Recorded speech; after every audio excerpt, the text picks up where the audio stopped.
ক্ষমতায় বিএনপি থাকে আর যদি আপনারা অন্য দলকে ভোট দেন, আমি কিন্তু আপনাদের কাউকে ছাড়বো না। আমি তাদের ঘর বাড়ি সব পুরায়া ছাড়কার করে দেবো। আমি কিন্তু কথা খুব পরিষ্কার বলতেছি, এটা মনে করেন আমি ভয় দেখাচ্ছি। আমি পরিষ্কার করে বলেছি, কথা আপনি রেকর্ড করে বলে দিতে পারেন, যে ইয়েতে ফেসবুকে ছেড়ে দিতে পারেন, আমার অসুবিধা নাই। আমি এটা মিন করতেছি। সুতরাং কথা কিন্তু পরিষ্কার, কোনো ভেজাল নাই। যদি ভোট না দেন আপনার ঘর বাড়ি শেষ। কাকুর এক পা কবরে তার কি হয়েছে, কাকু কিন্তু লাঠি নিয়ে হাঁটতে পারে। ঠিক আছে, ভোট যাই নিয়ে দেন ভাই, বুঝে শুনে দিয়েন, দেশ আপনার।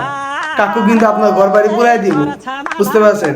বিএনপি ক্ষমতা থাকা অবস্থা আপনার অন্য কারো ভোট দিয়ে নি না, দেওয়ার চিন্তা ভাবনা করেন না, তাহলে আপনার শখের বাড়ি গাড়ি সব শেষ, একবার ধ্বংস করে দিব। কথা কিন্তু ক্লিয়ার, এই না আর কোনো কথা বলার নাই।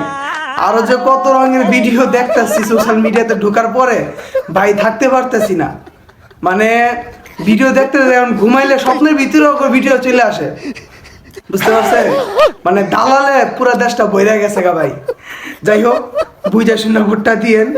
আর কাকু যেহেতু কইছে আপনার ঘর বাড়ি পুরাই দিব, যদি ঘর বাড়ির মায়া থাকে তাইলে অন্তত কাকুর কথাটা শুনলেন।